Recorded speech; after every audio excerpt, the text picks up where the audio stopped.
It ended up being this incredibly great game. I even have a soft spot for the horrible localization that went on in some parts of that game. I really love that game. I had a lot of fun with that game. Probably of any PlayStation game, that's probably the game that I spent the most number of hours on.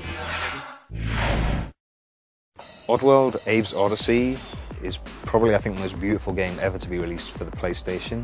Oddworld was a really unique game. It was kind of a side-scrolling, sort of a platformer, but there was also a lot of puzzle solving involved. The coolest thing about Oddworld was just this whole world that they created. I remember it really fondly because at the time I was editor of PlayStation Solutions magazine, and I wrote a complete solution to it over 3 or 4 issues where I screenshotted the entire game, like every single screen. And Oddworld was so impressed with it that they actually sent me a Harrods hamper over in the UK. Symphony of the Night, probably the best 2D side-scroller ever. It played kind of like a Super Metroid where you're just going around and you'd get these cool power-ups and stuff, and it was really a lot of fun. Still has yet to be unseated in my mind.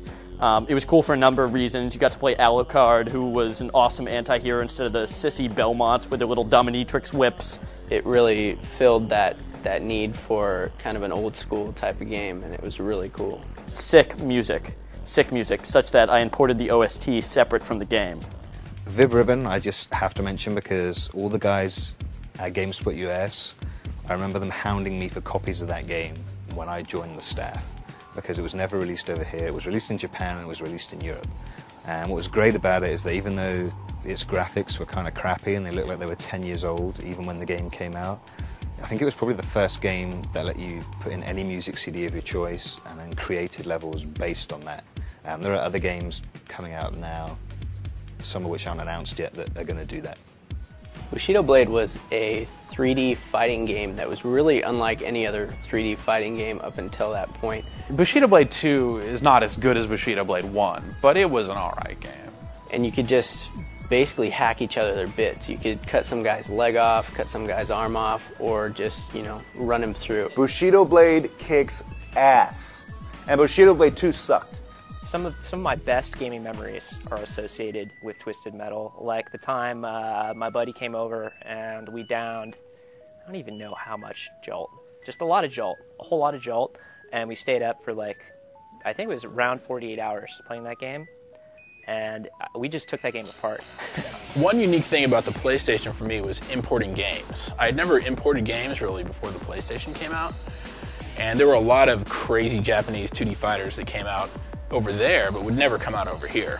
The most impressive one was this one called Asuka 120% Special Burning Fest.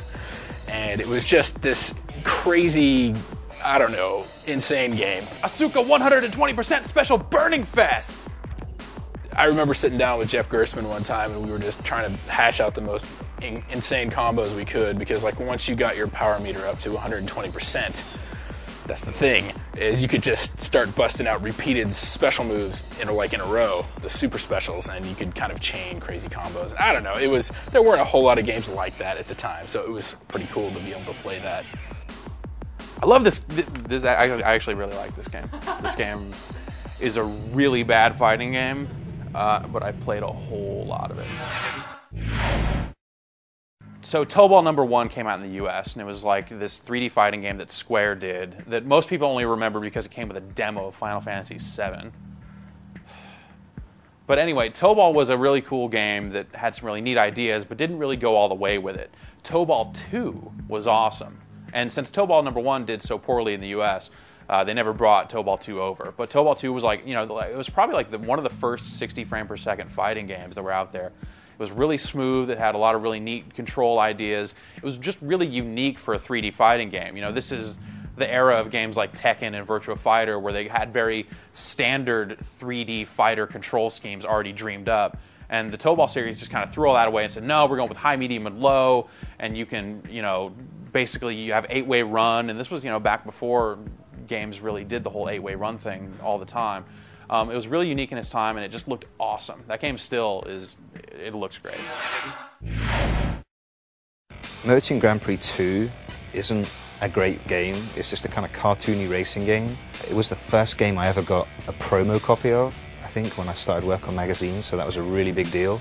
It was by Polyphony Digital, who obviously now are best known for Gran Turismo, and this is kind of where they started out.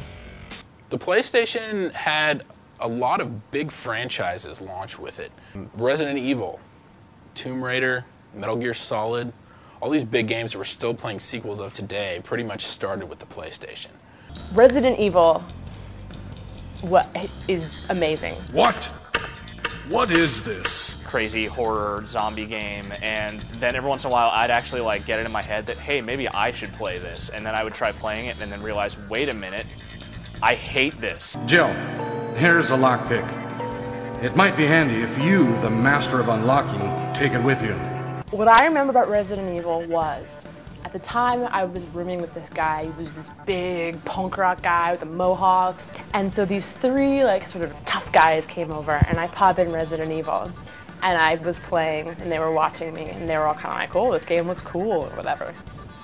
And I get to the part with the dogs, and I swear to you, all three of them, these huge tough guys, scream like little girls. They were all like, ah! And I just, you know, it's just one of the greatest memories I have.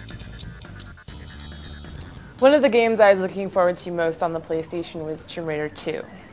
I hate Tomb Raider so much.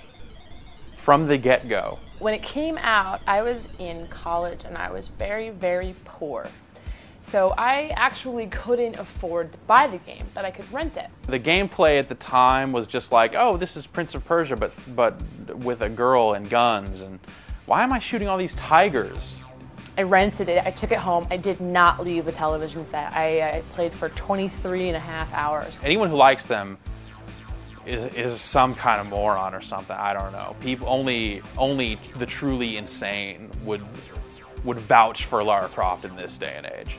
I happened to mention to the guy at Blockbuster or whatever that I had beaten it, and he said, there's no way, you rented it like 2 days ago, there's just no way.